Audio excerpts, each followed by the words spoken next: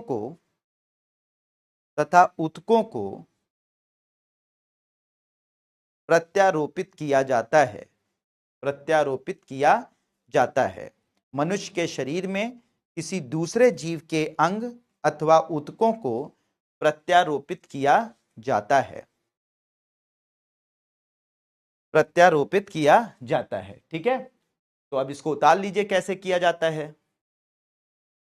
नहीं, मानव से एनिमल में लगाने कराने की जरूरत नहीं है। हमें इतना प्यारा सुअर नहीं है कि हम अपना अंग जो है वो सुअर को दे दें। क्या प्रागु, कैसी बातें करते हो बेटा। ठीक है, मतलब कह रहे हैं कि सर मानव से अच्छा अच्छा अच्छा, सॉरी मैंने गलत पढ़ लिया आपका कमेंट।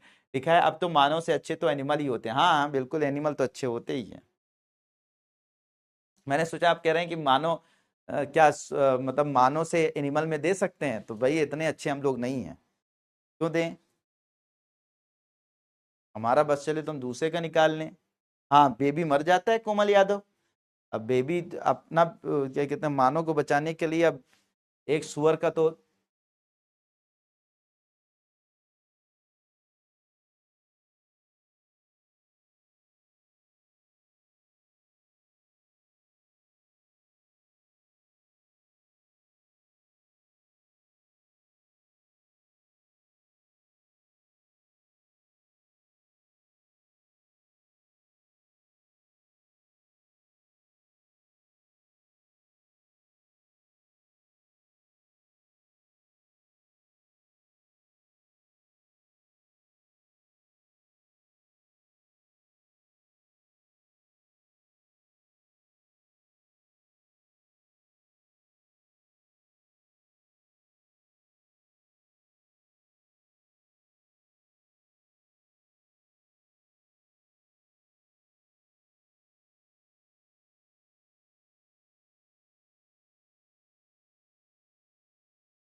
नोट कर लिया बच्चों, नोट कर लिया।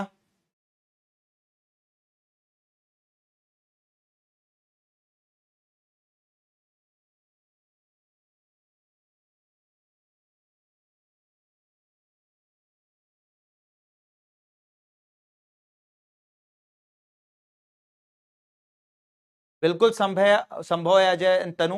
मुझे लग रहा है कि अगर मेहनत करो तो तुम ही ला सकते हो। अरे 4 5 6 महीने लग जाते हैं। अभी तक मंकी का नहीं लगाया है, सुअर का ही लगाया है। तो ये चलिए, तो ये दुनिया का पहला हृदय प्रत्यारोपण। ठीक है, हृदय प्रत्यारोपण। ठीक है, दुनिया का पहला सुअर का मनुष्य में हृदय प्रत्यारोपण जो हुआ है वो हुआ है 2022 में। ठीक है, अमेरिका में, यूएसए में हुआ है ये। और 57 साल के डेविड बेनेट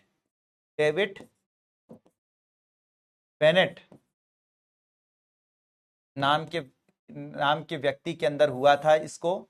और ये कम से कम 2 से 3 महीने तक जिंदा रहा था, फिर उसके बाद इसकी मौत हो गई थी। लेकिन ये बिल्कुल लास्ट स्टेज पर था। एक बार हार्ट ट्रांसप्लांट करके देखा गया कि क्या ये कुछ दिन जिंदा रह सकता है, तो सुअर का हृदय इसके अंदर लगाया गया था और ये 2 3 महीने जिंदा रहा था। तो ये सफल माना जाता है, तो ये सफल परीक्षण माना जाता है। बाद में कई और कारणों से उसकी मौत हो गई। ठीक है, तो दुनिया का पहला सुअर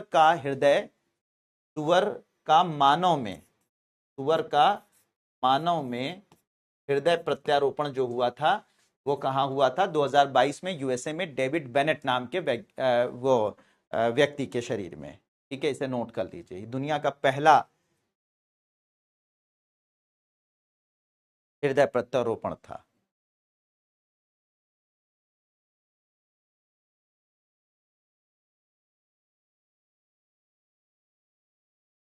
नोट कर लीजिए बच्चों जल्दी से।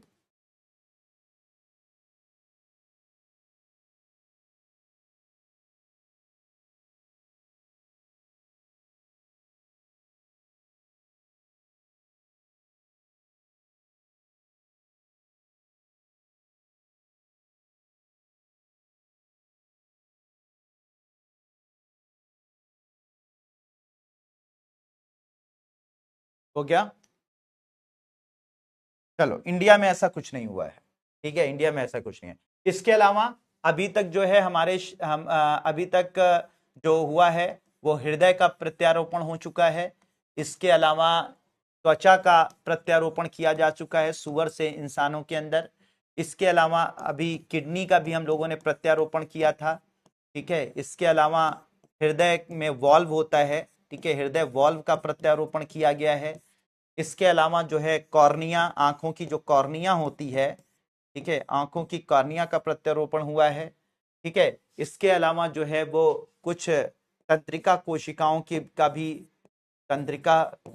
का भी प्रत्यारोपण हुआ है, ठीक है। तो ये सब प्रत्यारोपण अभी टेस्ट किए गए हैं, मतलब ये नहीं कि अब ये होने लगा है, लेकिन अभी इसके टेस्ट हुए हैं। हृदय प्रत्यारोपण, त्वचा, किडनी, हृदय वॉल्व, कार्निया, तंत्रिका कोशिकाएं पूरी दुनिया में जो है वो प्रत्यारोपित की जा रही हैं और काफी सफल प्रत्यारोपित की जा रही हैं। लेकिन अभी ये से सीखा जा रहा है, अभी ये सिर्फ टेस्टिंग फेज में है, अभी ये सिर्फ कह सकते हैं ना कि अभी इसको टेस्ट ट्रायल किया जा रहा है। अभी पूरी तरीके से हम ये कह दें कि हमने लगा दिया और वो इंसान जो है 25 साल तक जिंदा रहा, तो अभी वो स्टेज पर हम नहीं आए। हाँ, 3 महीने, 4 महीने, 6 महीने, 1 महीने हम उसकी मदद से जो है वो इंसान को जिंदा रख पा रहे हैं, ठीक है। तो हृदय का, त्वचा का, किडनी का, हृदय वॉल्व का, कार्निया का, तंत्रिका कोशिकाओं का, इन सब का प्रत्यारोपण जो है मनुष्य में सुअर के शरीर से निकालकर मनुष्य में प्रत्यारोपित किया जा चुका है। तो होप बच्चों की आज की क्लास में आप लोगों ने काफी एंजॉय किया होगा। अब नेक्स्ट टॉपिक जो है बहुत इंपॉर्टेंट है, बहुत इंपॉर्टेंट भी है और बहुत कह सकते हैं इंटरेस्टिंग भी है। हम लोग पढ़ेंगे कल जो है वो इसके आगे की कहानी पढ़ेंगे, ठीक है। तो आज के लिए इतना ही रखते हैं, ठीक है। इसके आगे की कहानी जो है हम लोग कल देखेंगे। होप कि आप लोगों ने इस क्लास को काफी एंजॉय किया होगा, काफी कुछ सीखा होगा, काफी कुछ नई तकनीकों के बारे में जाना होगा, कुछ आश्चर्यजनक तकनीकों के बारे में भी समझा होगा। तो उम्मीद करता हूं कि आप ऐसे ही आप लोग सीखते रहेंगे, पढ़ते रहेंगे, धीरे धीरे धीरे धीरे धीरे धीरे पढ़ते रहेंगे, लिखते रहेंगे, ठीक है। एक दिन ऐसा आएगा कि सब कुछ आपको आ जाएगा और एक दिन में कहानी नहीं बनेगी, ये लगातार करना पड़ेगा, लगातार लगातार लगातार, रोज नए नॉलेज, रोज नई चीजें, रोज नई बातें सीखनी पड़ेंगी, पढ़ती रहेंगी। और एक दिन ऐसा हो जाएगा बच्चों कि आप लोग पूरी तरह से तैयार हो जाएंगे यूपीएससी के एग्जाम के लिए और फाइनली एग्जाम देंगे, सफल होंगे और अपने सपनों को पूरा करेंगे।